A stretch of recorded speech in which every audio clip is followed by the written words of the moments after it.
All right. Good afternoon, everybody. Welcome back to another episode of In Liberty and Health. We are going to do copious amounts of talking crap. I know I'm not supposed to swear in the first few minutes, so that's all fine and dandy. Hopefully, everyone listening out there is doing fantastic on this wonderful Thursday night. It is a long weekend for me, so I'm very, very much so looking forward to this conversation here. You would think I would have canceled out the tab that I just clicked up, but that's okay. Today, we're going to be talking about some left-right divides, and I'm sure plenty of other topics will come up, specifically music, which is one I'm very, very passionate about. So, while I'm kind of in the realm of music, make sure you go to acommoncrown.com or go to a Common Crowns page on Facebook or even my page on Twitter and find the link where you could save our newest single, Cry, which is coming out on January 12th. I've been pumping this song a lot because I think it's going to be absolutely crushed. I think all you guys are absolutely going to love it. So I'm super excited for that. Also, hit all the links below to figure out what I got going on. MTS Nutrition and TigerFitness.com and LMNT as well. Fox and Sons Coffee. Use code Kyle at checkout for the best coffee that's out there right now. I've been drinking like a whole pot every single morning, and you will be too as soon as you get it. So that is foxandsonscoffee.com. Use code Kyle at checkout. And I guess without further ado, guys, let's rock and roll. What is up, everybody? My name is Kyle Matovic. I am the host of the In Liberty and Health podcast, where we talk all things liberty, health, and wellness, and beyond. My hope is to encourage and spread the message of liberty and physical and mental well-being. I hope you enjoy all the topics we talk about with our guests. We're on all major streaming platforms, so please sit back, relax, and enjoy. Man, I'm doing as good as anyone can do getting buried by his 13-year-old son on leg day. I'm not going to apologize for not being on this podcast because I got to go see Metallica. So if that's a problem, kiss my ass. Okay? All right. Lorenzo, welcome back. Hey, how's it going? Fantastic. As I said earlier, it's a long weekend for me. You know what? I should have grabbed a glass of whiskey or something like that. I told everybody I was thinking about drinking tonight, but I decided not to. I know you're a little too young for that. Well, I had my autism wave. But I had a great dinner, so I feel like because I made a breakfast burger. Mhm. Burger, scrambled eggs, bacon. Well, burger patty, cheese, obviously, and scrambled eggs and Yeah. bacon, and a little bit of hot sauce on top, on some Texas toast. Really good. Big fan. Nice. The barbecue restaurant by me called Big Rigs, they had a breakfast burger, something similar to that, where they had like fried chicken, a burger on two waffle buns. And my wife sent it to me because she knows that that's like my favorite place in the world. And that's not quite like my burger, but it does look pretty damn good. I'll Yeah. have to have it next time I come up to Pittsburgh. Well, they only do these burger specials like once a week, and it was a different one. And every single one I've ever had has just been out of this fucking world. I mean, as long as I'm having Big Rig, you've talked up Big Rigs, and now that I've had Texas barbecue, I need to see how it compares. I'm pretty sure I saw somebody talking shit on Texas barbecue recently. Yeah, it was Josh. It was Josh Smith.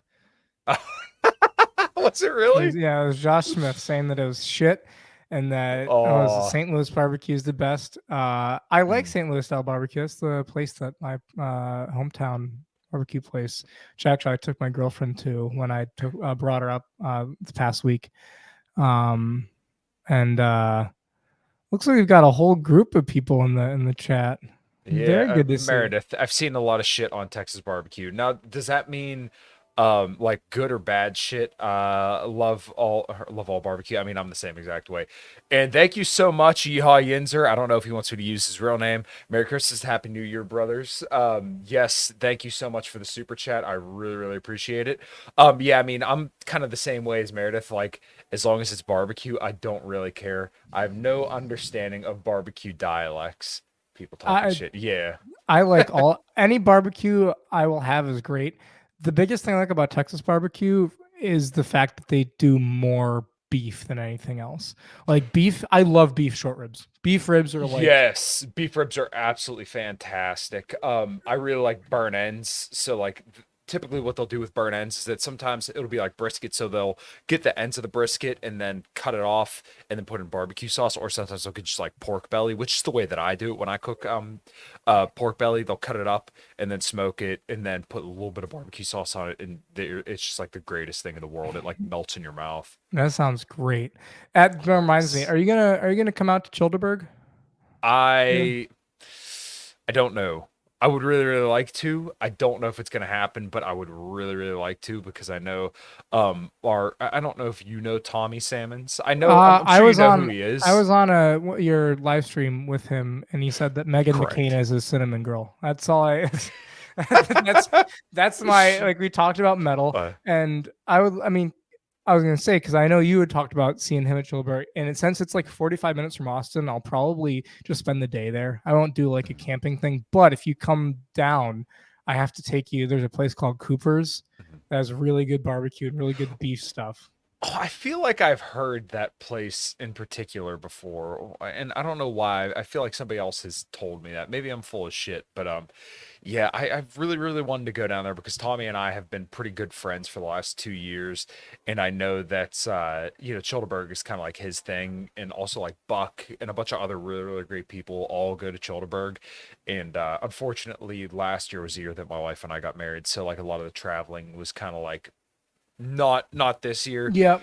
But this year it's looking a little bit better, but I'm just not 100% sure if that's all going to kind of work out in my favor. Yeah, no, I get that. If it wasn't for the fact that I like, the fact that I'm 45 minutes away from it helps. And I'd like to see some of the people and just, spend a day with people that are drunk and shouting racial slurs. Sounds like a great day. But That's like my average work day. well, it's funny as well, and then we can get into this later. But like I think your work. So we should definitely circle back to that, because it gets to some stuff that we've been talking about. But do you want to hop into kind of our first big thing?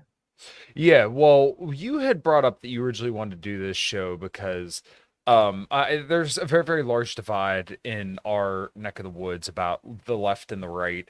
And I kind of I cringe when people say right wing because I had somebody tell me once that I don't know why I said somebody's, but one specific person had told me that like, oh, you're only right wing if you're religious and married. And I'm like, okay, well, now you're talking about like this super small group of people that like the people that you're looking for that would be considered right wing, if you're already saying right wing in terms of like the classical way. And I know I'm kind of dancing around this, but it'll make sense in a second.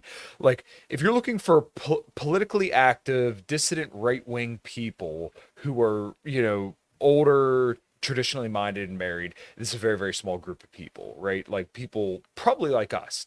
And I check most of these boxes, but I'm not religious. So therefore, I guess I'm not right wing, even though like I've grown up in rural Pennsylvania. I'm married. I've been with the same woman for 5 years faithfully.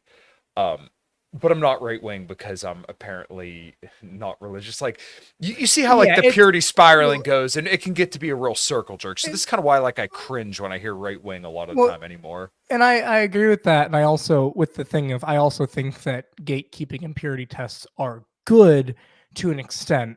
Hmm. Like I don't know if you saw a few months ago, I did a thing like if you agree with these two things, like I put a thing of like, do you agree with this and this? If you don't agree with either of them, you're not a libertarian.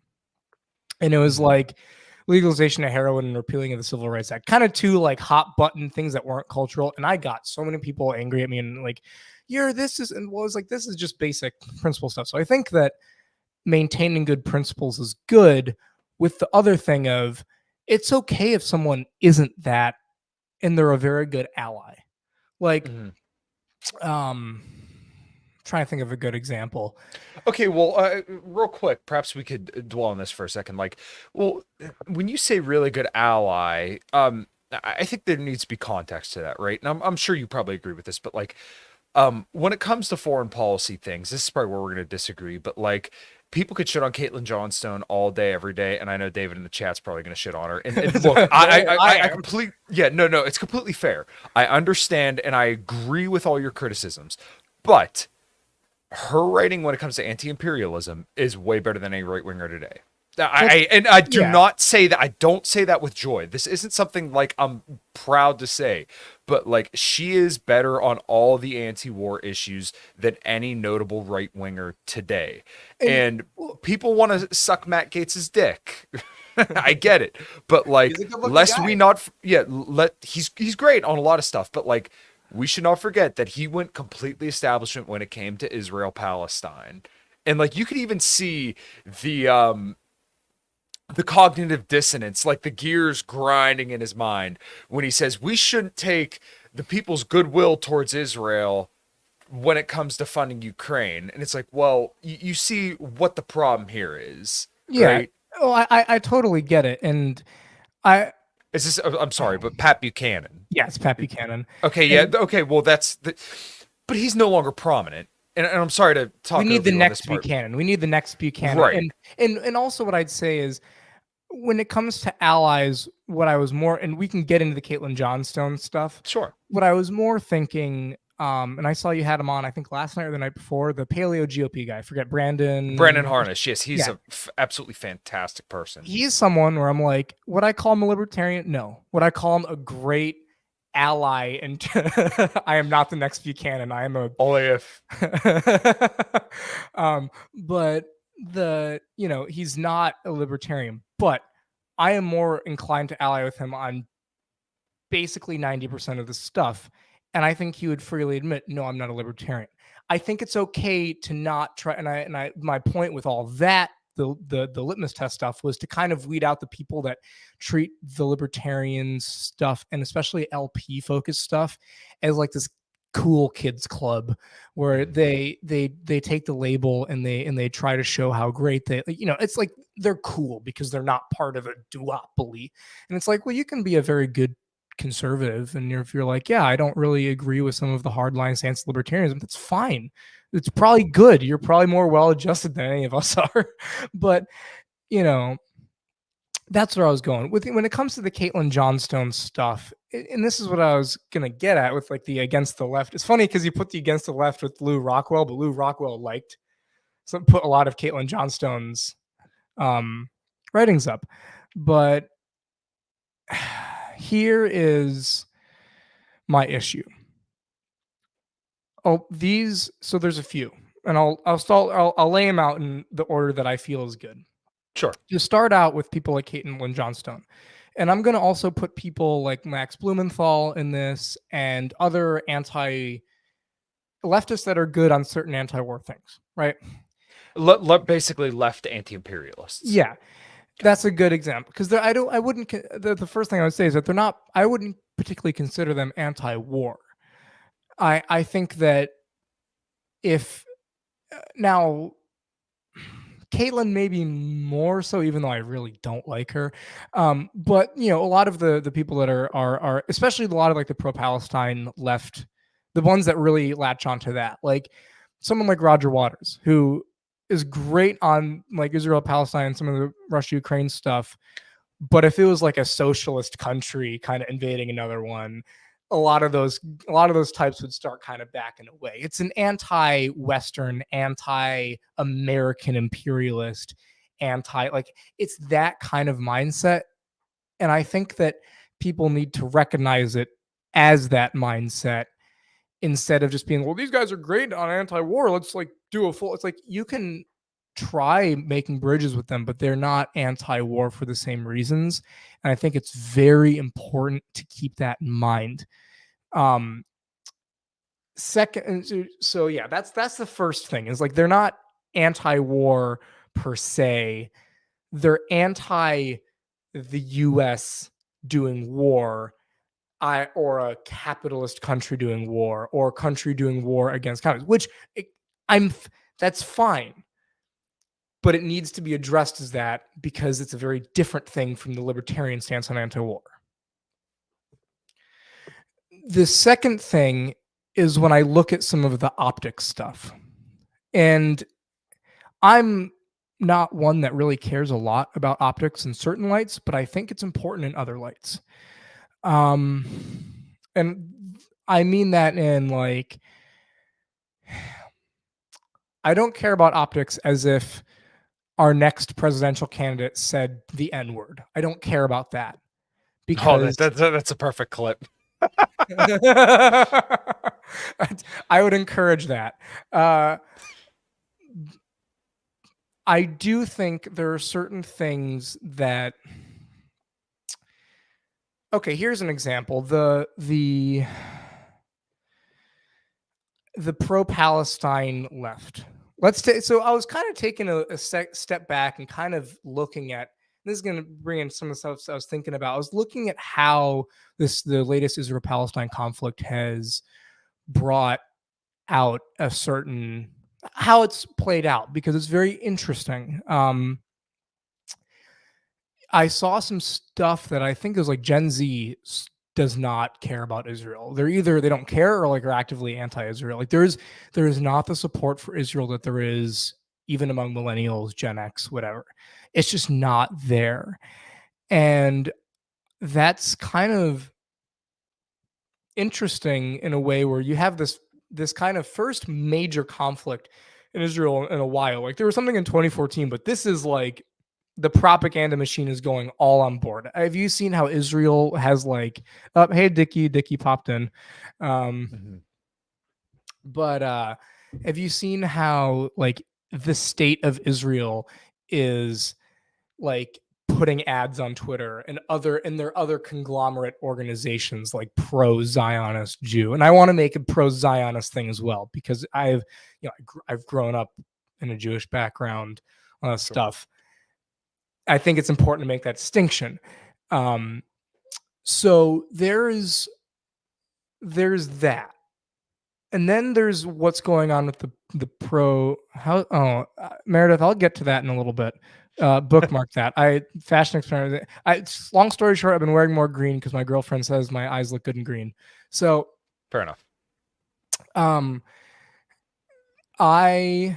Okay, so the pro-Palestine left, and this is where I'm starting to think about optics and stuff. Technically, us anti-war libertarians in general are nominally closer to that side. It's anti-war. The Palestinians are living under bad conditions. Now, granted, my whole stance on it is I hope they both lose. I hate every bit of every side in that. I think that it's just I hate every bit of it, and I hope both sides lose, and I never have to hear about it again. Mm-hmm. But if you look at the pro-Palestine left in America, optically, I don't think any libertarian should try to attach itself to that movement. And the reason why is because they're fucking retarded. They're doing you have a whole group of people that are doing the same tactics that all the leftist types do, blocking roads, doing this and that, and becoming a general nuisance to everyone. The last thing I, as a libertarian, would want to do is be like, yep, those are my guys. We are on one struggle. And this is not even accounting for some of some of the Jew stuff. It's literally just like they're a bunch of angry teenagers that think that they hate white people and they think that Jews are white people. Well, ignoring that other thing, it's just they hate white people and they want to see brown people take over. That's straight up modern leftism. So, when you look at the intricacies of that issue, yes, there is a lot of cause to be more on the Palestinian side. Would I try to align myself with those groups now? No, because right now they're blocking roads, they're setting Christmas trees on fire, and they're making a nuisance, and I don't want that to tarnish my reputation. Okay. All right. So you tell me where you want to start first. We could start with the anti-American sentiment amongst leftists because I do have issues with that. And then the optics of the pro-Palestinian side of the left, which I don't think we're going to find nearly as much disagreement here. You tell me where you want to start, and we will Let's go start with the there. Palestine stuff. Okay, so the pro-Palestinian marches I do think are a little ridiculous, and I I tweeted out, and I'm surprised it did like really good numbers. It was I don't want to say it was like a throwaway tweet, but I said, if you're blocking roadways and disturbing the movement of peaceful people, then I do not feel bad if you get hit by a car.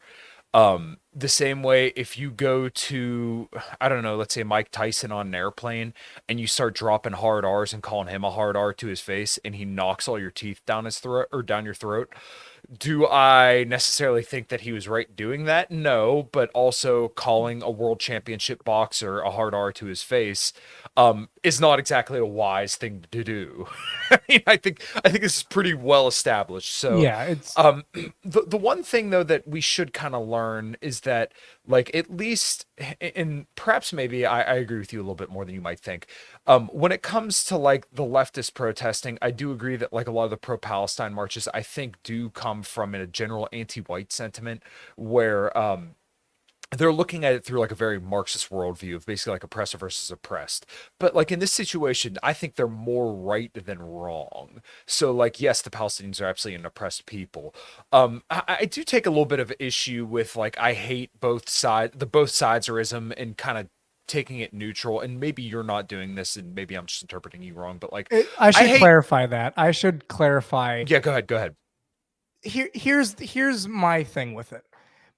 Basically, Exactly. Yes, I agree yeah. with this. I'm sorry, but yeah, preventing the movement of peaceful people on property you don't own is tantamount to kidnapping. Fuck around and find out. I 100% agree. Yes, if you were holding me hostage or any person hostage and preventing their peaceful movement when they have done nothing wrong to you, that is at a certain point, if you refuse to peacefully let that person go about their business, you are in a way holding somebody hostage, and whatever that person does to you is now your own consequence. Now, am I Yeah. telling you to go on a rampage and, you know, Yes. nuke your neighbor Yes. because of this? Yes. No, but I'm saying if a person will not get out of your way and it is eventually going to cause you or somebody that you care about harm, you eventually do have a right to defend yourself from an aggressor who will not let you move. Sure, and I totally get that. I agree as well. I just don't. If you block the road, I do not care what happens to you. But Right. the so for like the both sides thing, I'll explain. One, I think the IDF and the Israeli government are just monsters. Like Netanyahu should be in Gitmo for the stuff that he has done and ordered, and the IDF are just bloodthirsty monsters. Mm-hmm. It's also, and I'm not saying this in like, I'm not saying this in a kind of mainstream right. Oh, this is war. This is also a consistent war that has been going on since 1948, and the biggest. Don't take this out of context. The biggest tactical mistake the Israelis did was acknowledge the two-state solution, because now, and I'm not, again, I am not saying this in defense of them or whatever. I am literally saying if they wanted to avoid all this, they should have bit the bullet a long time ago and done an ethnic cleansing like they want to do, and not toy with the Palestinians for 70 something years at this point, or 60 something, whatever, and turn it into this just horrific just game of like, it's like a cat toying with a mouse before it, like, that's how it feels. And it's two sides of people that hate each other. And I intensely dislike what the IDF and the state of Israel do. I also feel no sympathy, or no, not no, I feel empathy for the Palestinians that have hurt under this, and the people that, I also just am a little racist. And I don't particularly like Islam. And I have no real reason to find a reason to defend them other than they were aggressed upon I just don't care. I just I, yeah. my only problem with this framing is the fact that Israel does get a lot of our tax dollars, and a lot of Oh, I don't think people. they should get a single cent from I us. know, I know, but like Islamists really like, and maybe I'm wrong about this, but like I sincerely do not believe that they care about Americans at all outside of the fact that we fund and kill them. Like I think if we pulled out, all our support for dictators in Egypt, support for Israel, or propping up different groups all over the Middle East, I sincerely believe that like most Islamic Muslims or whoever, they would be completely indifferent to America as long the as we weren't Middle fucking with their way of the Middle life. East the Middle East would secularize. I mean, we us and the Saudis made the Middle East the fundamentalist hotbed it was. If you look at Mm. Iran, and which also I hate when American Iran, it's Iran. I have Persian relatives. So Mm. also, yeah, the Christians on the in the Palestinian territories I have nothing but sympathy for. They have just been oppressed from every angle. I seeing Mhm. what happened, especially with Justin Amash's family. Did you see what happened with that? Yeah. Yeah, that's just terrible, terrible. The Christians in the Middle East are being ethnically cleansed, Mhm. and there should be an effort on the from Christians worldwide to try to protect them. But yeah, I just lost my train of thought before that.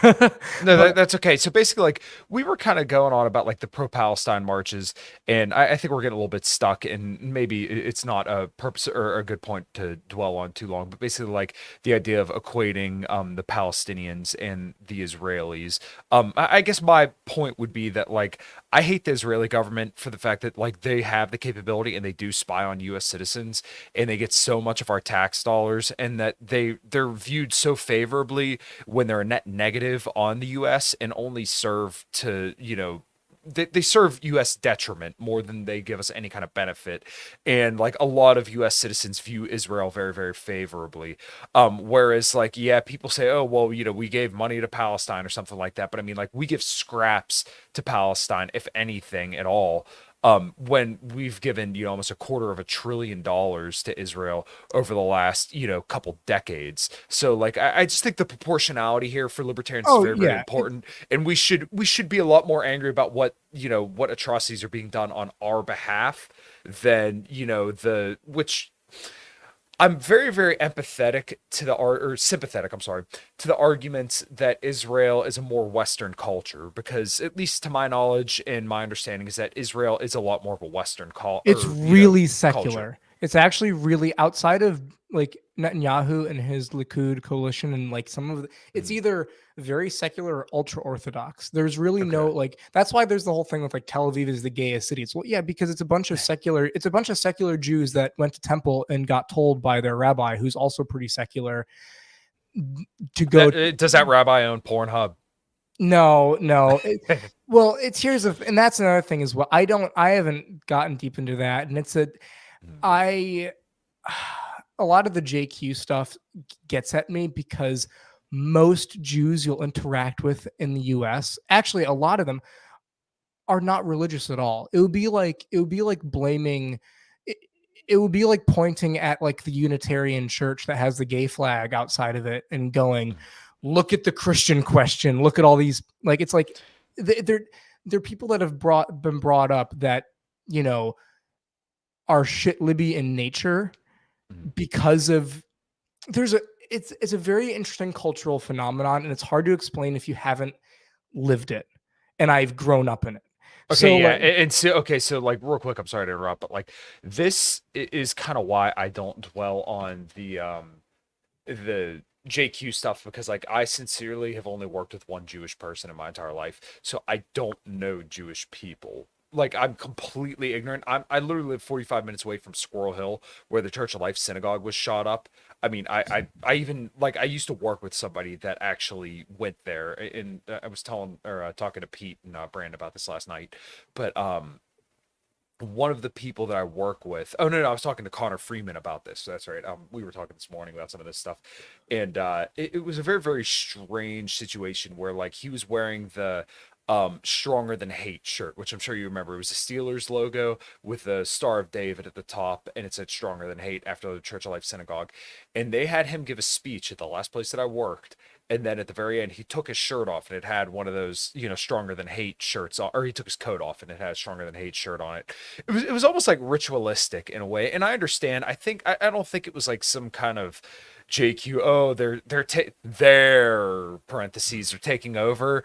I think it was just like, hey, we feel like this is the right thing to do, and we're gonna virtue signal because we believe that we stand with these people at this time of tragedy, which like isn't entirely unreasonable, but it was just like very odd to see being removed from it. Does that make sense? Well, yeah, and if you want like an explanation for why so many Jews are the kind of shitlibby nature they are, it's that you're raised and you're brainwashed from the start of going to temple about Israel. Like that's number one. You are taught Israel great, whatever.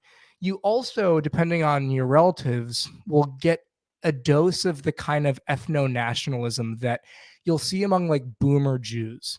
There's a certain kind of ethno-nationalism. Oh my God. If this ever surfaces like 10 years later, I'm gonna get in so much trouble. But I'm just explaining like what there's a kind of ethno, like it's you like you will talk to these people and you'll get to the point where they go, well, why can't Israel be a Jewish only state? Well, why can't the Jews have their own state? And you're like, well, that's an ethno state. And they're like, yeah. And it's like that's when they find so you're brought up with this kind of mix, but you're also brought up pretty progressive because there aren't a lot of Jews in like deep red. A lot of them are in New York. A lot of them are in, big East Coast cities or LA or whatever. And you have this conversation of the nose. Sorry. But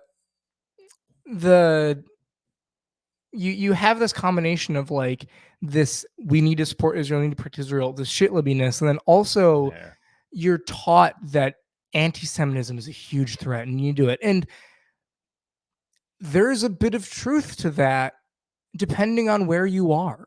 Like, well, okay, so like I feel like the anti-Semitism thing is probably very similar to like the racism thing, right? Where like there absolutely are racists in the United States and there absolutely are anti-Semites in the United States, but like the amount that you'll actually see is nil. Like when it comes to anti-Semitism, I'm going to be honest, I've never heard anybody outside of maybe some, no follower accounts on Twitter actually be legitimately anti-Semitic. I've never Pete's met pretty anti-Semitic.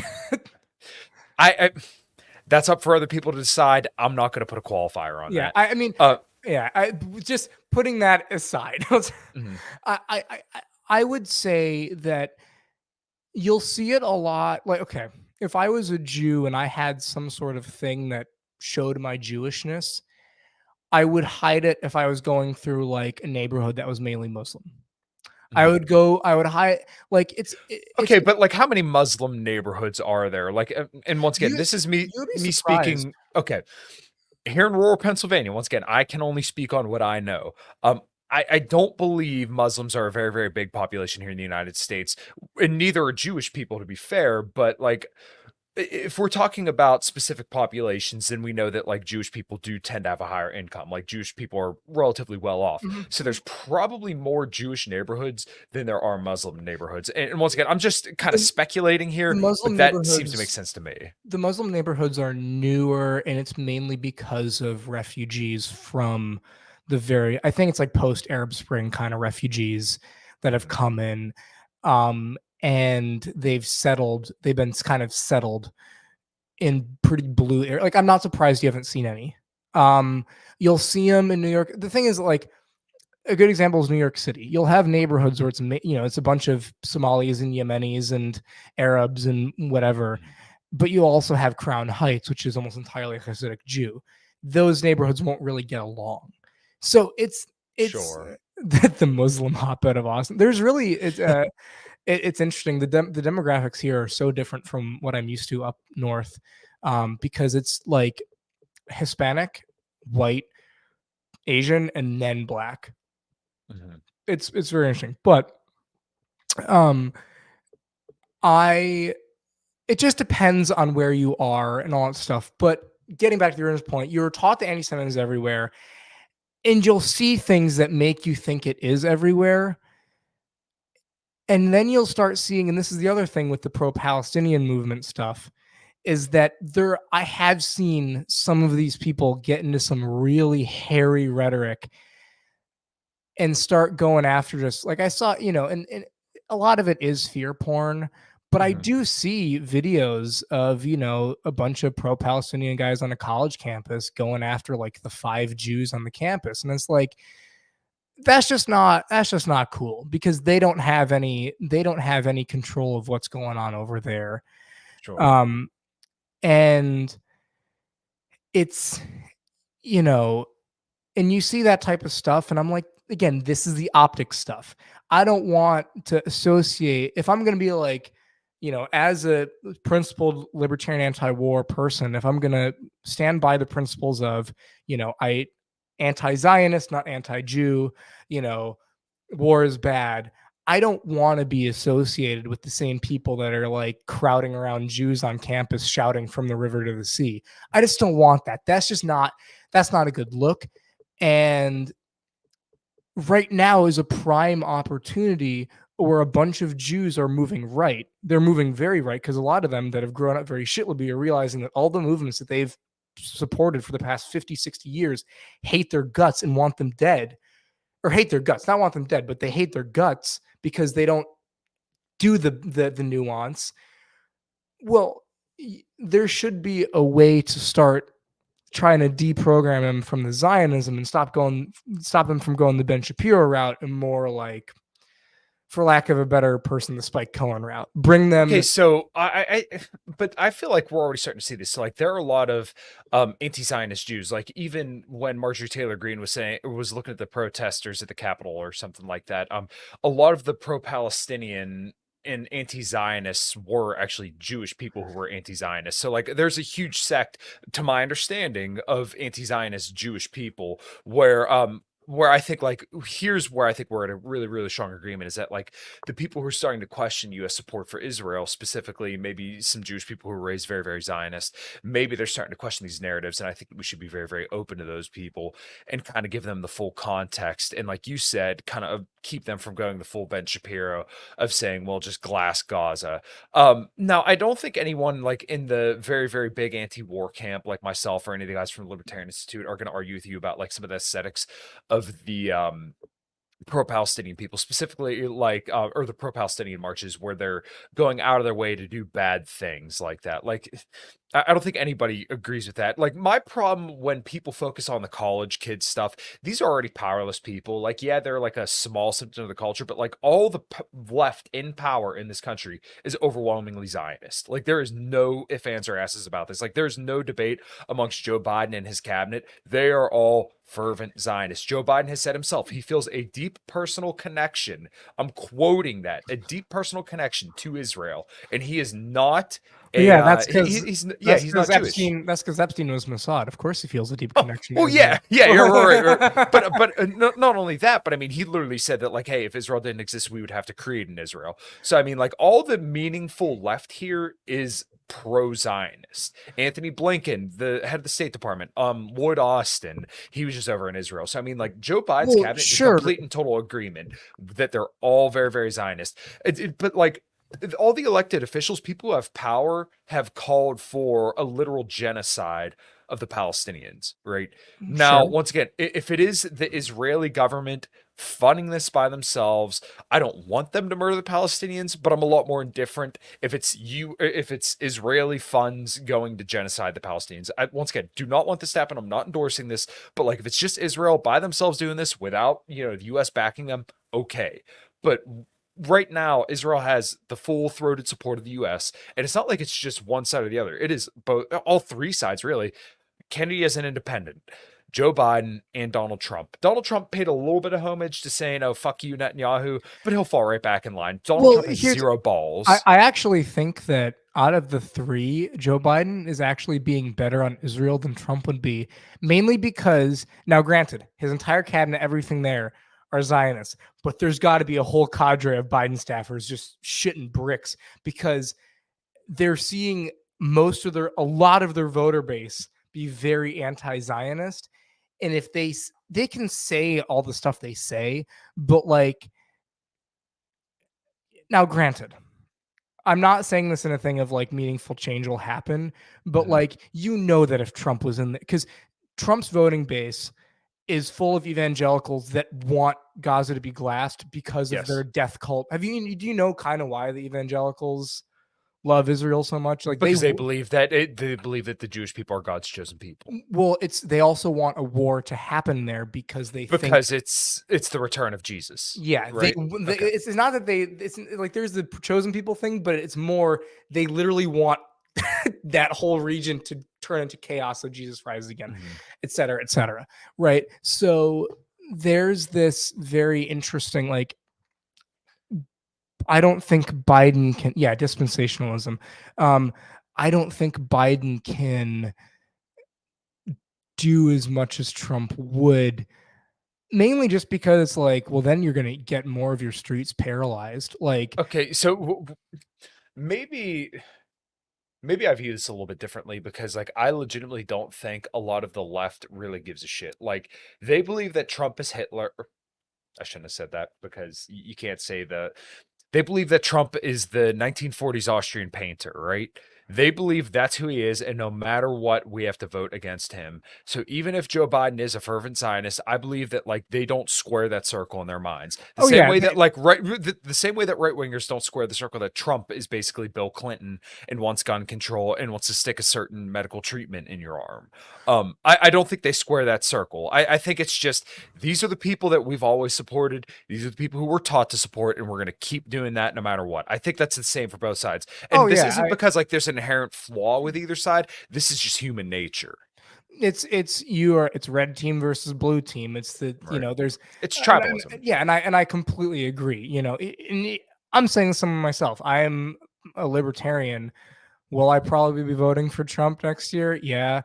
Why? Because I don't care about federal politics and I want 4 more years of just the most hilarious shit every day. Like, I'm here for the clown show. I do not give a shit.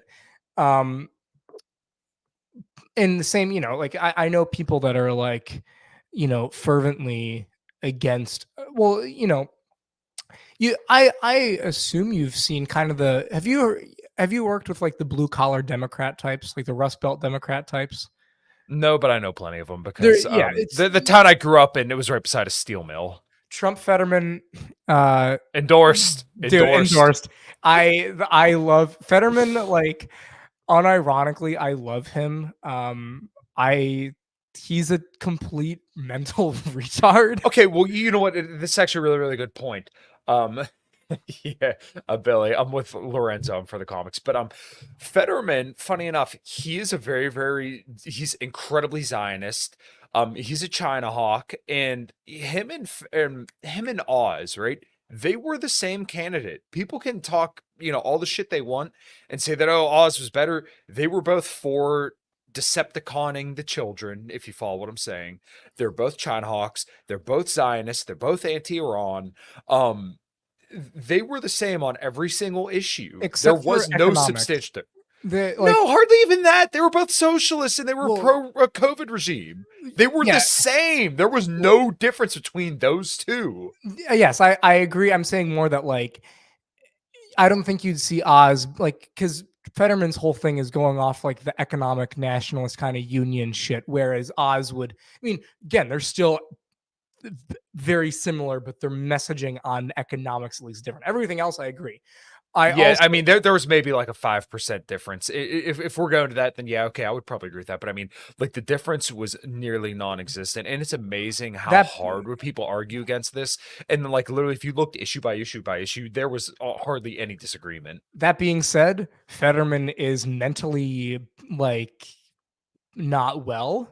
He's had a stroke. Yes. He dresses like shit, which shows the Senate for the clown show it is.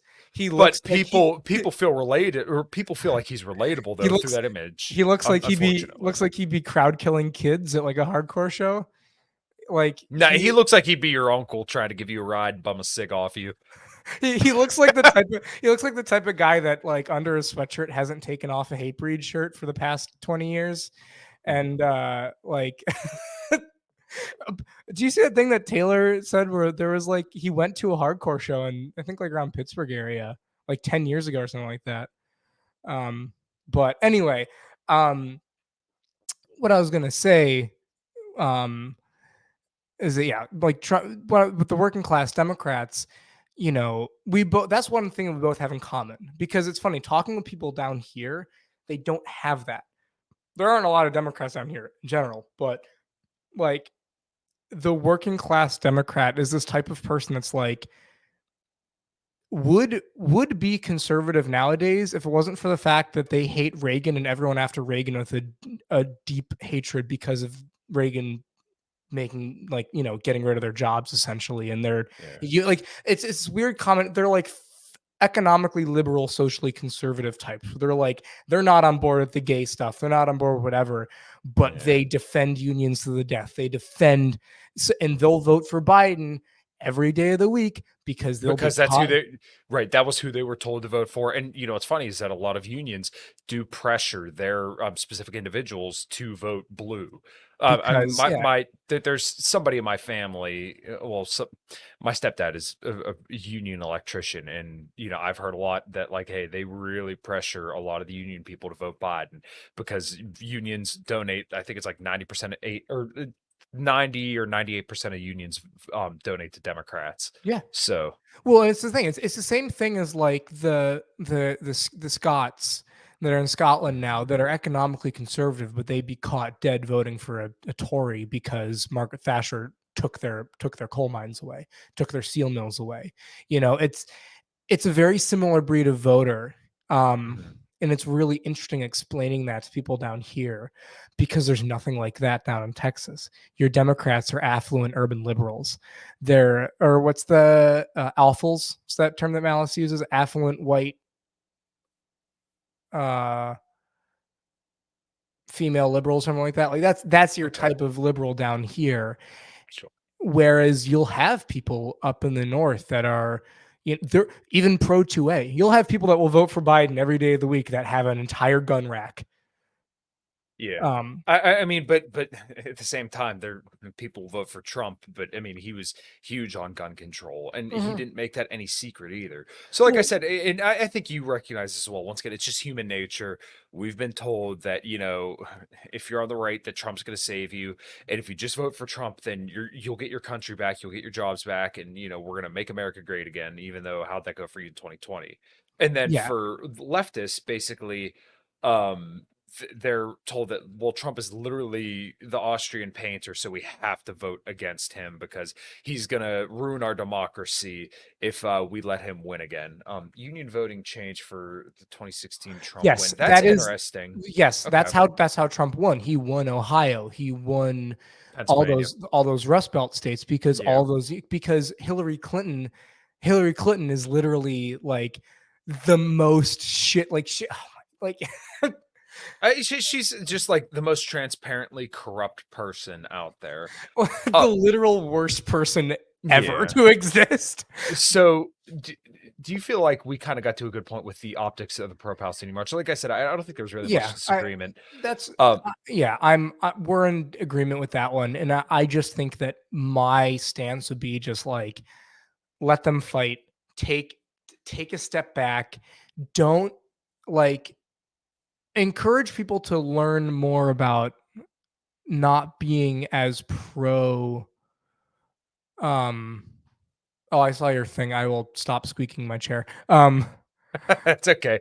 That was a while ago. I haven't heard in a bit, but I think basically. Oh, sorry. Go ahead. So it's like educate people about what Israel has done wrong and stuff like that. But I think that Scott tweet about the worst evil Bill Clinton did was giving us that dumb broad. But I love Scott, man. I would love to see it. I wonder if he's going to go to Childeberg or something like that. I would just love to sit and he normally does. Hell yeah. But I think it's important to just be like, just take a step back. Let this kind of settle. Don't go and be the loudest voice for pro-Palestine right now. That's going to hurt your movement. and it's kind of real politic for me to say. It's not very principled for me to say, but it's kind of a thing of just watch who you're agreeing with. And I wanted to get into this with rally stuff, but we can. Okay. Yeah, no, that's okay. So, when it comes to like the left being anti-American, I kind of understand that, but you also made a point of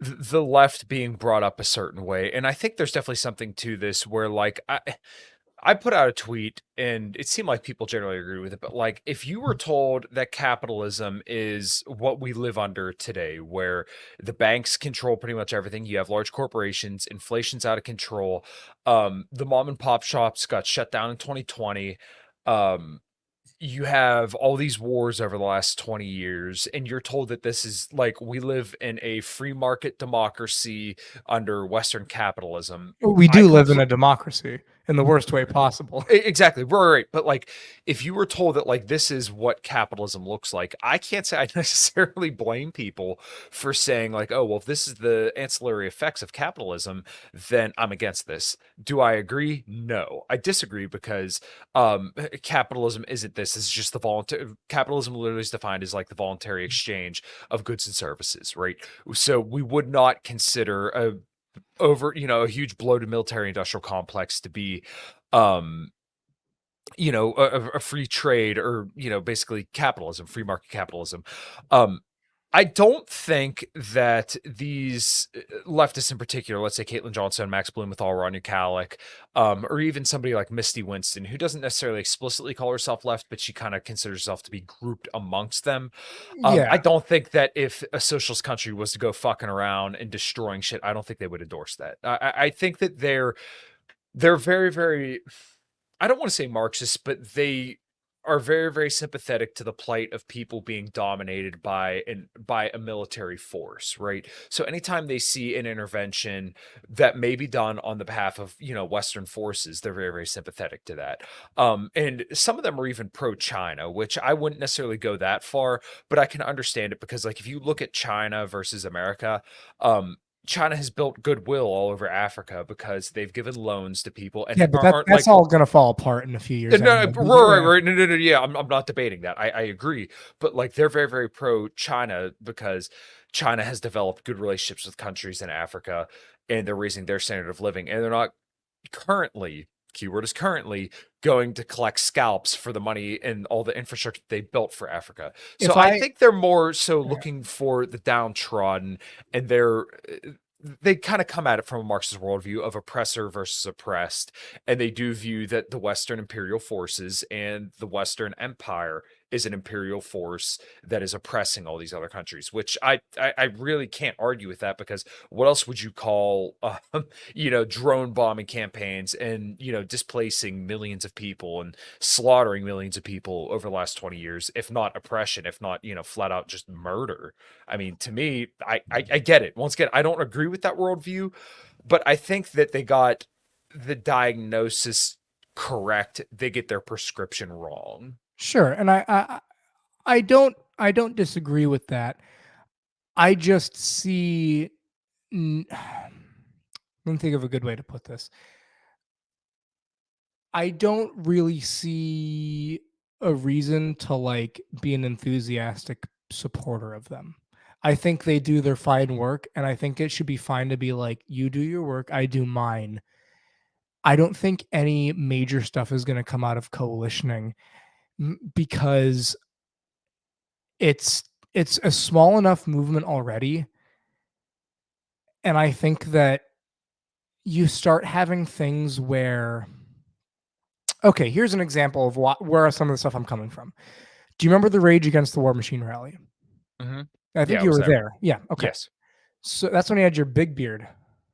Yeah, Yeah. yeah. Yeah. I'll probably have close to. I'll definitely have more beard by the time I go there. Not, this is a little bit, but I'll definitely have more. Maine Secretary of State just took Trump off the ballot. Yeah, that's not going to hold up in the Supreme Court when it gets there. Like, Yeah, you know what, and you know what, I'm pretty stoked. I nailed my prediction on this. You might have seen it, but everybody was like, "Oh my god, I can't believe they're doing this." I'm like, "Listen, they're gonna like roll this back in a week." Everybody was starting to forget about Gaza, so they need something else to get everybody riled up about. So they took Trump off the ballot in Colorado, Yeah, and literally, I tweeted that out on the 19th. And I said, in a week or two, everybody's going to forget about this. He's still going to be on the ballot. Everything's going to be okay. And then literally today, he's back on. And everybody, just cease losing their mind about it. And then Maine does it. So you know what's going to happen? The same fucking thing. It's like have you ever seen that meme where it's like the Chad wearing the Q and or Make America Great hat, like the MAGA hat and the Q shirt, and he's like, all this is a ploy to distract from Hunter Biden's laptop. I think I saw it when it was like the guy for the guy from the Wagner Group died. Like the Prigozhin is like Prigozhin's death was distracting us from Hunter's laptop. Pretty much. Yeah, I want the court to let it slide so we get secession movements. I actually like that argument a lot. It's accelerationism. I think accelerationism is what needs to happen. But I was going to say, the Rage Against the War Machine rally. Yeah. So I have really mixed feelings on that rally, and I'll explain why. So first off, let me say, from the people that were actually there, I think, did Ben go? Yeah. Ben went, you went. From people I heard that went, they were just, it was a great time. There was good speakers and all that stuff, and it was a big thing. My biggest problem is when you start coalitioning with people, then you get speakers like Jackson Hinkle. I don't care about the Scott Ritter stuff. That's the least of my concerns.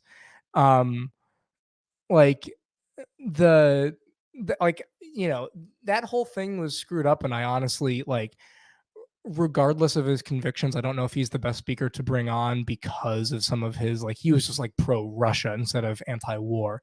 Regardless of that, going back to when you have someone like Jackson Hinkle speaking, that's someone that just taints the entire thing. It taints a lot of it, because then you're like, is this the movement? Is this the march that the MAGA communism guy spoke at? The actively pro-Russia guy spoke at? And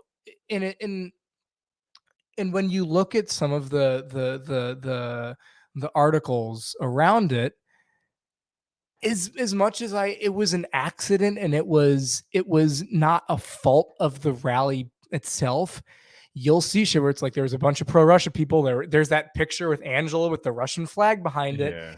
And the thing is, I just think it's a big waste of time. If you want to go hang out with your anti-war buddies and go march in front of the Capitol, that's great. I don't think you should be taking people's money to do it. And I think that when you put a lot of your time and effort into it, I just think protests are a waste of time. Either it turns into either it's inconsequential, because at the end of the day, the anti-war rally was like a blip. I don't think after 2 weeks after it happened, I don't think anyone really talked about it or anything happened. It was entirely in-group oriented. And from what I heard from Angela when she spoke, the People's Party or whatever is even in more shambles than the LP. So they're they're just a mess too. So it's not even like that. They got any boost from that. So, or you've got the rallies where they're blocking people in the street. So I just think that protests and rallies are a waste of time. And I'm seeing that there's another one going on, and I'm just like, man, isn't there other stuff that that people can be putting their time and energy toward? What's funny is I don't really disagree with. I can really think of anything there, because I do believe Jackson Hinkle's a clown.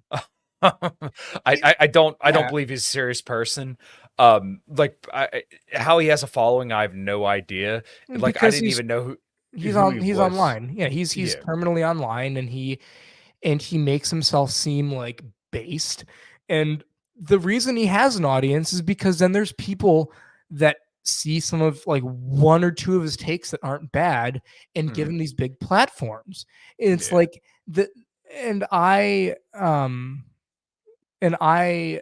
this is something I don't like the leftist tactic of like deplatform. Like you shouldn't platform those people. By all means, Okay, but that's not like a leftist thing anymore. Like no, right wingers are starting to do this as well, specifically when it comes to people who they claim are anti-Semitic.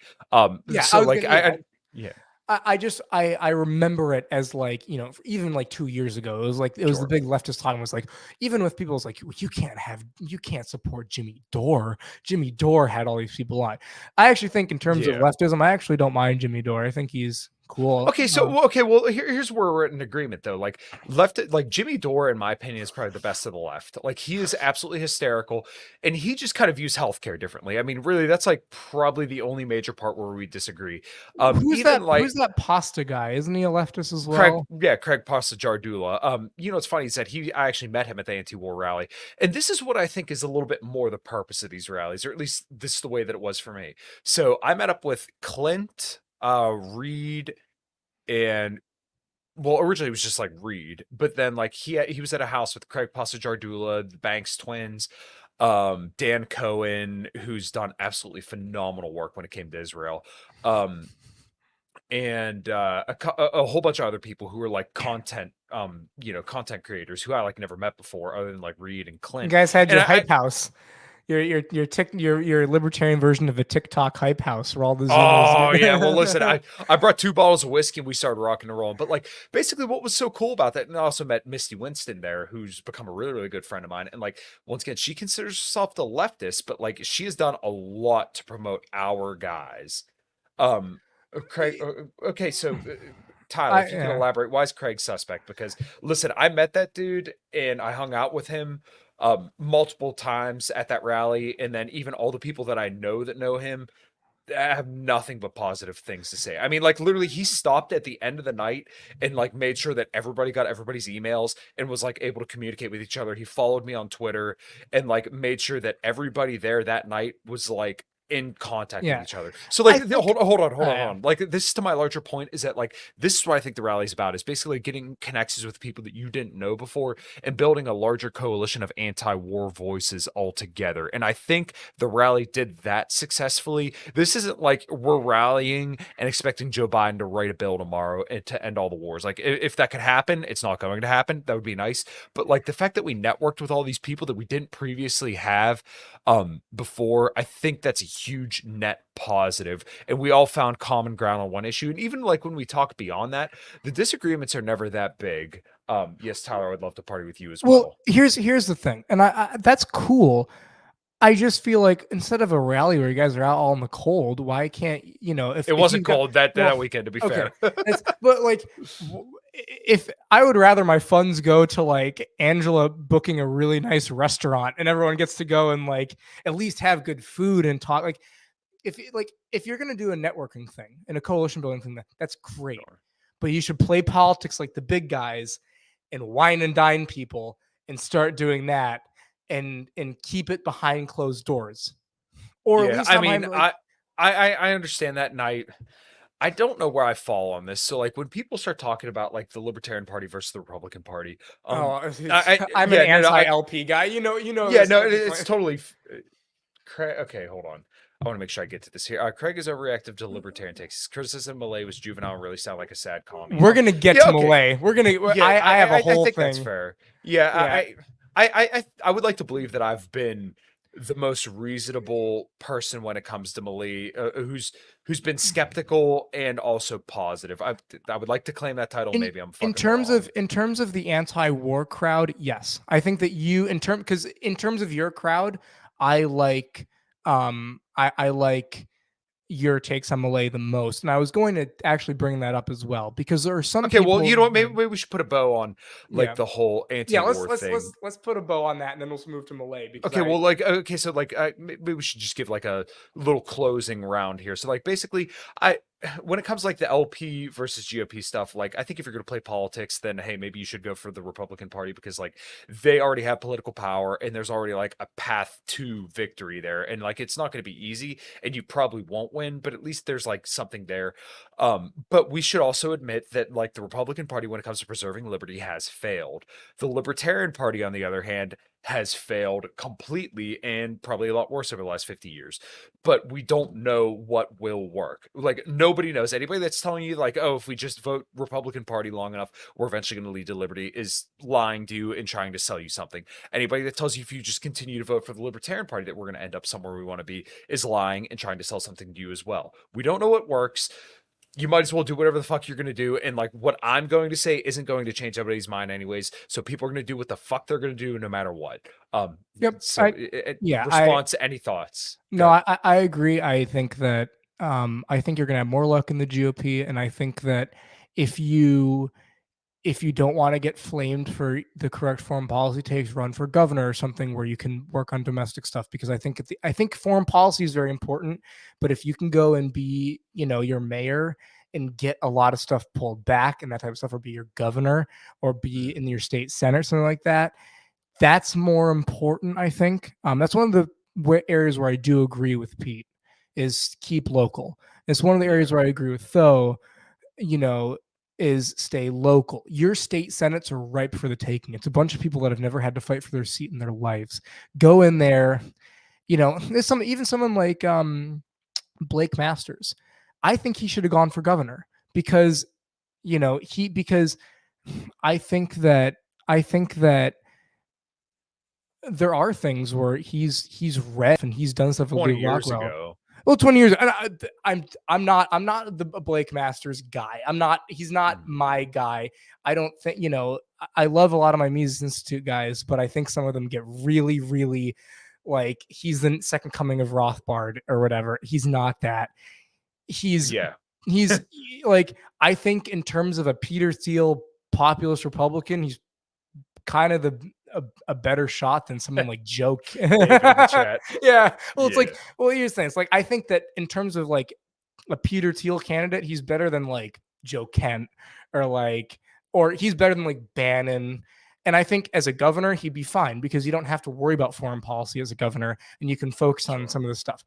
Right, you don't have to pander to Israel, which he has done a lot of. Disgustingly so. Yeah, and I think like, and I've seen stuff like he's good on Bitcoin. That's like great. Bring it to the governor level.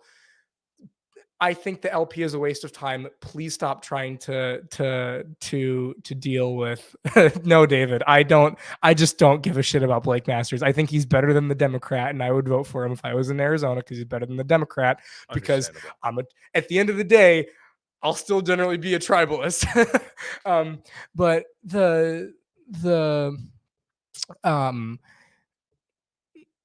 I think the LP is a waste of time. I think people that invest a lot in it are wasting their money.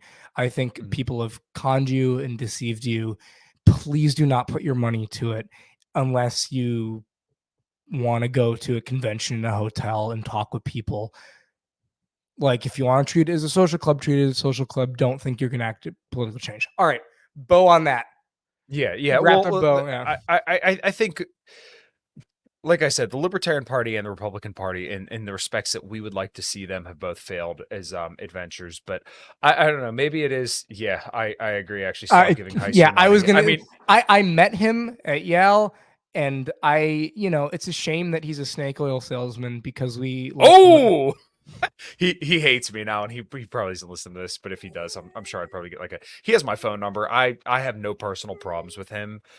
He has personal problems with me, and that's fine. Yeah, I don't like in terms of personal stuff. We talked about Meshuggah for 3 hours. It was great.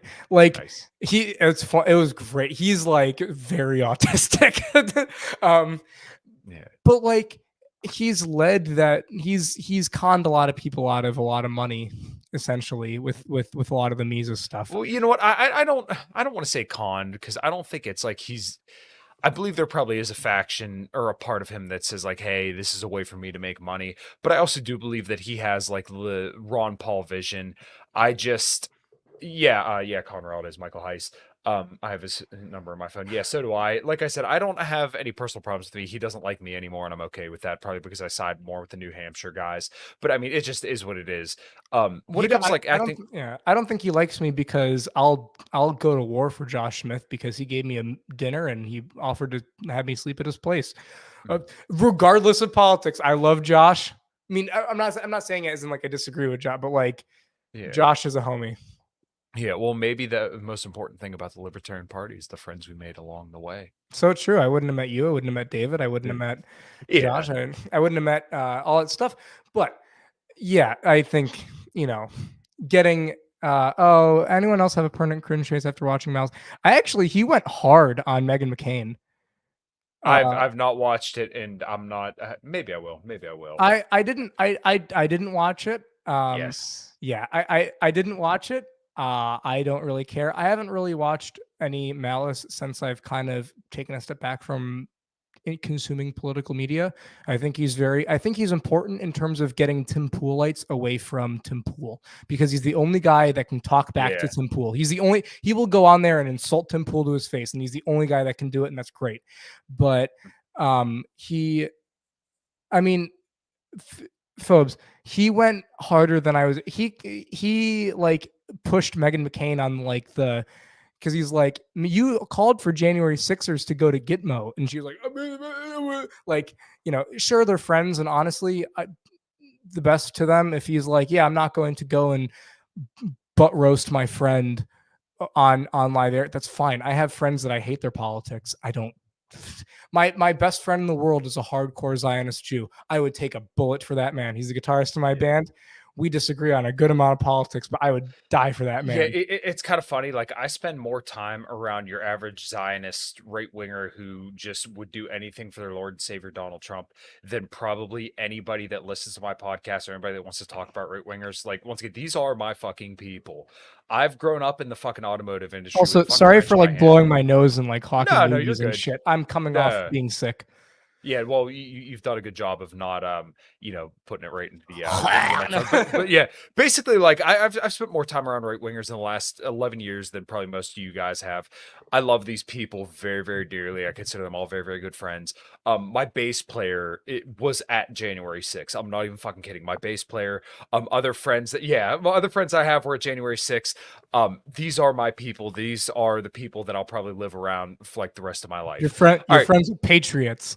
Yes, exactly. Yeah. Okay. So let's move on to Javier Milei, and we'll close out on that. So yeah, go ahead. Give your thoughts on Javier.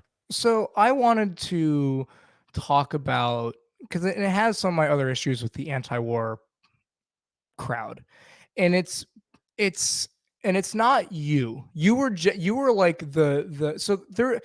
That's funny. Me and David broke this down in our show. There was a bunch of people that dislike. There was a bunch of reactions to Milei, and the ones that disliked him either disliked him because of his foreign policy or because he was a Jew or wants to become a Jew. That's it. It was the types that were like, I don't like that he's pro Ukraine, pro Israel, or the types that were like, but he got vaxxed. He got vaxxed. What? He's and my enemy likes him. Certain specific people were like that. But going back, I think that there were certain people that did not give Milei a single chance. And then 6 months ago, you can find them just glazing Robert F. Kennedy. You can find them just absolutely taking that dick deep in their mouth. And it's like, and David has a good point. Argentina is not a player on the world stage. Yeah, the way that I kind of look at this is that, like, ever since he became president of Argentina, if that's what it is, not prime minister, but like, president, he has stacked up some fucking W's. I'm not even gonna lie. Every single thing that I say where he's like chopping down agencies and regulations, I'm like, that is fucking awesome. Oh, it's great. Like, yeah, so like I think you can be thankful for that, but you can also realize that like another country that lines up with US foreign policy, particularly a president, is concerning, but it's not concerning in regards of like the president of the United States, because like Argentina isn't going to affect US empire that much, but you should still criticize him for where he's bad and where he aligns there. But once again, like the significance of this is pretty small. Now when it comes to RFK, I think it's important to remember that like having someone on the left that can kind of bring people in from all over the spectrum and provide a different perspective on things that are anti-war, at least what he did in the beginning of his campaign. Now, like I think RFK is a joke. Like he's completely ruined all credibility in my eyes after this whole Zionist thing. But like I think it's important to have somebody like RFK out there because he's able to reach a whole crowd that I would never be able to, you would never be able to, Dave Smith would never be able to. He reaches people who just, But, once again, we can't yeah, reach. And I think that's important. And but my I know problem which is, part, hold on. I know the person that you're thinking of, but we should always remember we stand on the shoulders of giants. And this one particular giant has done a lot to make sure that we would be able to have the beliefs and say the things that we say. And he's done a lot of groundwork to make sure that like there is a libertarian ethos and culture about, specifically when it comes to Ron Paul. I yes, just don't want people yeah. to throw the baby out with the bathwater. That Yes, is like the most important thing. I have a lot of issues with Daniel McAdams, but I think the work he's done with the Ron Paul Institute has been overall, for the most part, good. I also will say with RFK, the crowd that he's reaching, I don't think exists. And we were talking about this. This is something that we were talking about. This is something I bring up because I think it shows where you've grown up versus where I've grown up.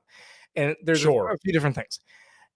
I know. So my mom, for some context, my mom, because of the industry she was in, because she's also an artist, she's a jeweler. She makes jewelry, but she also has grown up, with artsy types and all the artists and a lot of hippy dippy leftists and kind of ones that are staunchly anti-vax and staunchly against big pharma and that type of leftist. And a lot of those types were supposed to be the ones that would go for RFK. Now, here's the problem.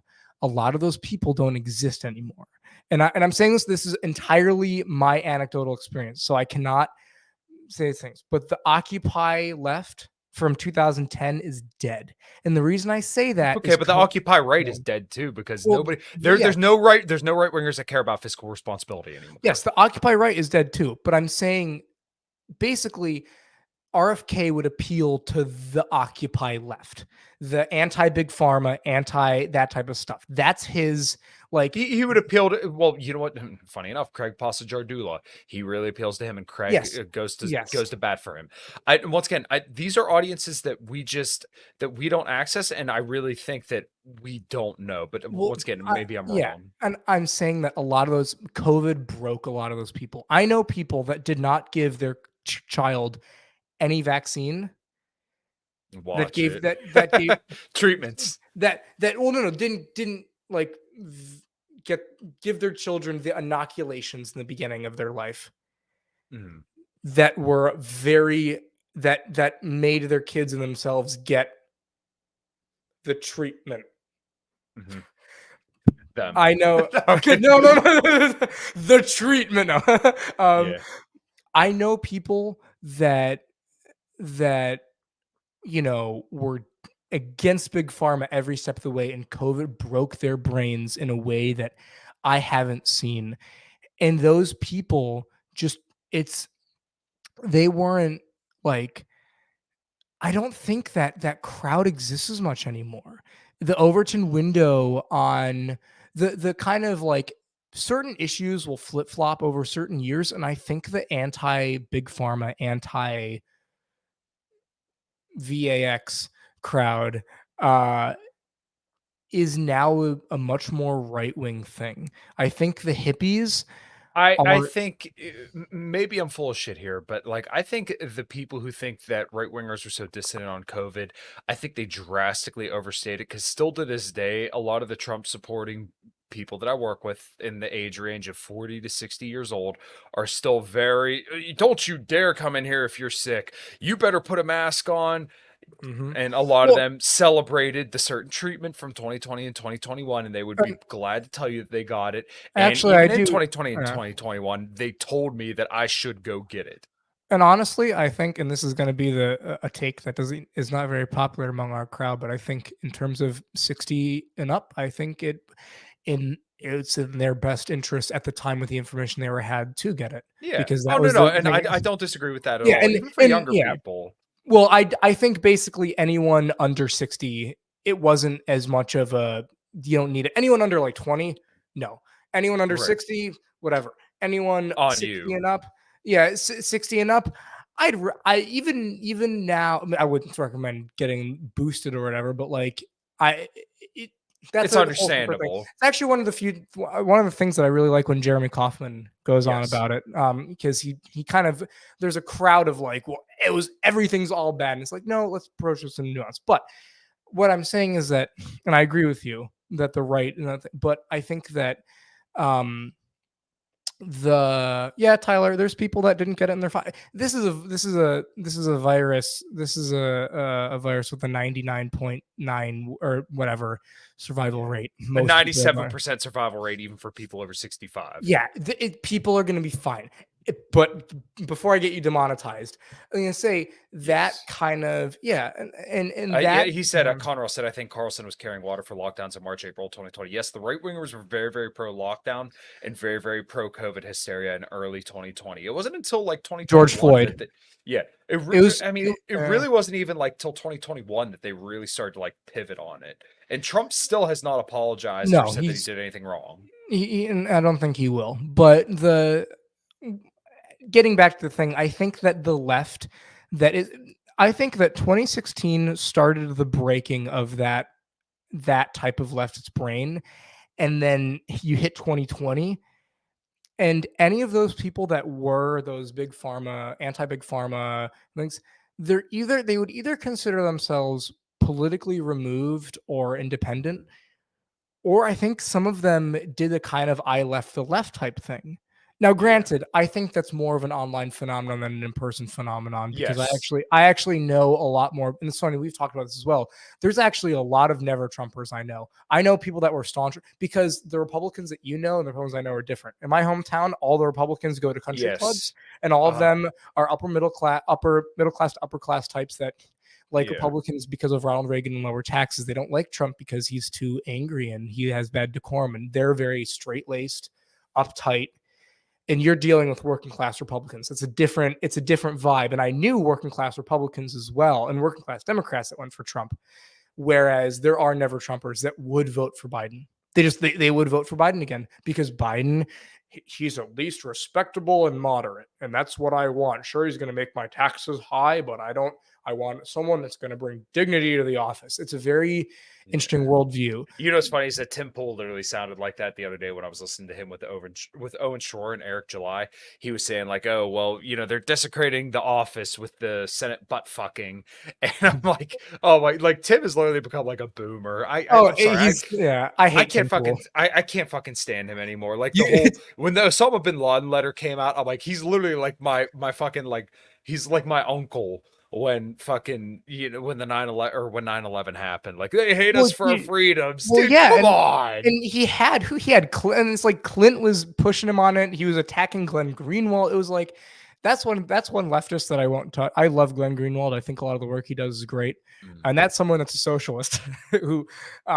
But I think what he did with Snowden is great. I think his other journalistic work is great. But and I think that's another symptom of he's on the left, but he's not accepted by the mainstream left, because as much as you're talking about how the mainstream, as much as how you're talking about how like the right wingers that are not, they're still wear a mask, get a shot, Trump is our savior.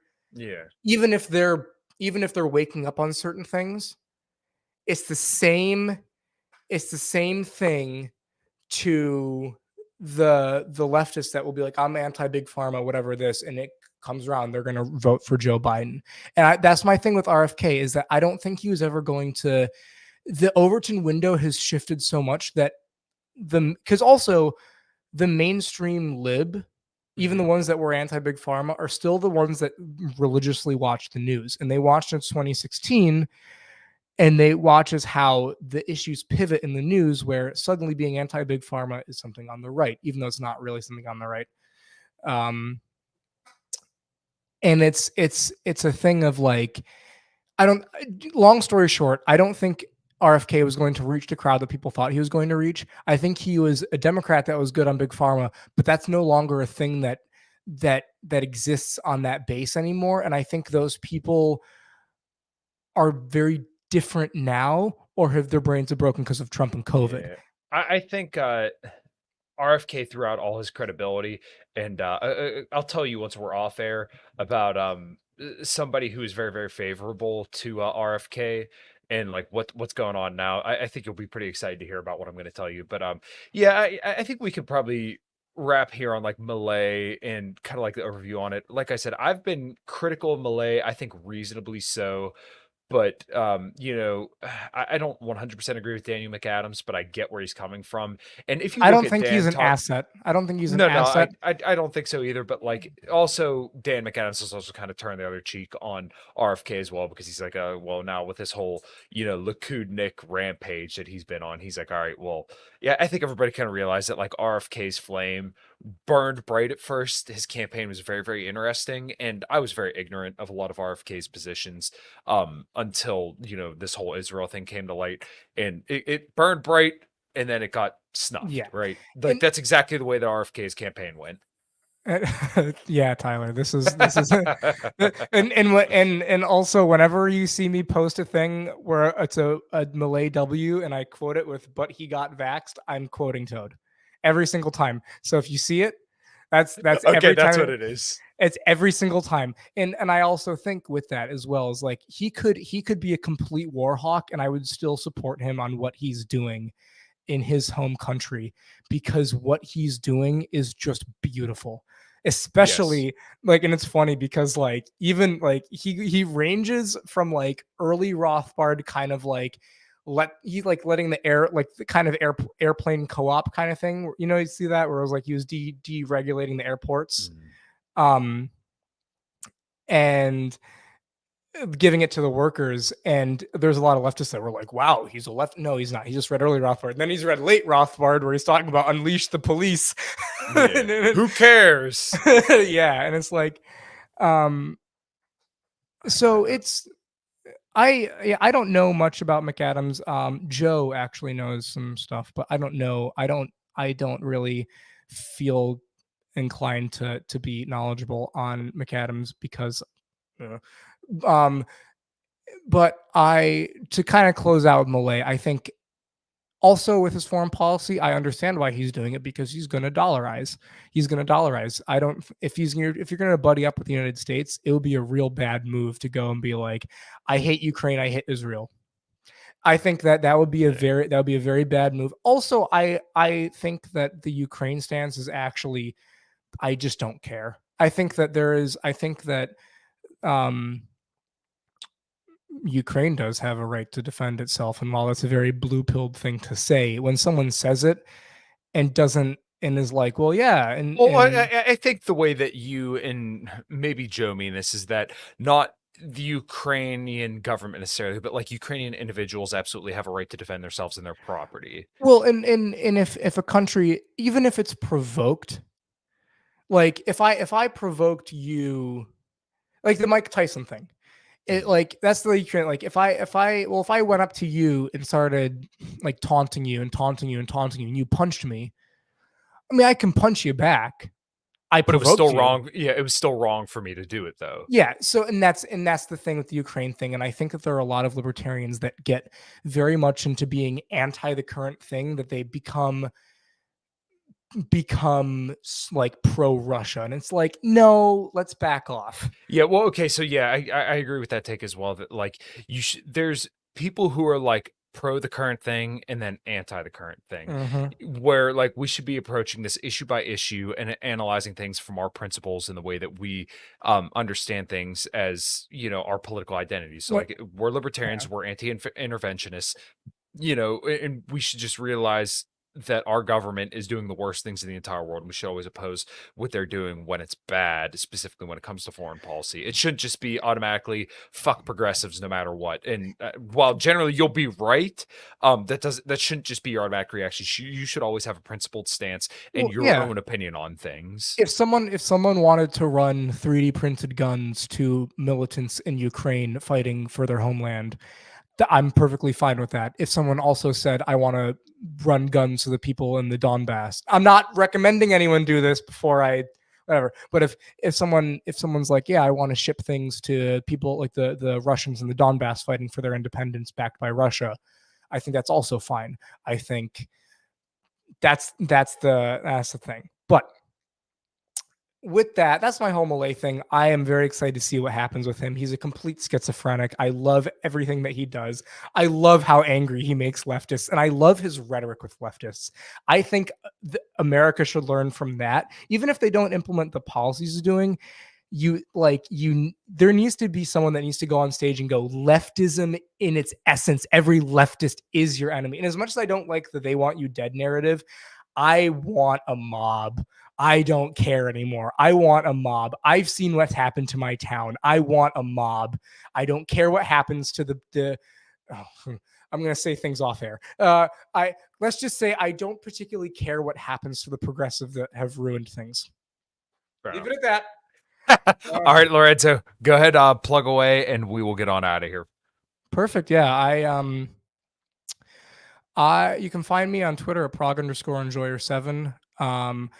I'm trying to be on there less and less because I hate that app, and I'm trying to touch more grass. You can find me on Instagram at Lorenzo_Silvio. No politics, please. I say this on my show as well, but I really love you too, Tyler. My Instagram is squeaky clean of any politics because I use it to advertise myself, and I think it's nice to have a place where you don't see my political takes. Find the show that me and David Brady, who's been in the chat, do at Every Week is Chaos. We put out 2 pre-recorded episodes past 2 weeks because we've been away and stuff. We did one with Dickie Walnuts, Pioneer, Dickie, and then Duke Chastain, where we talked about Black Sabbath and Pink Floyd and music and all that type of stuff. It was great.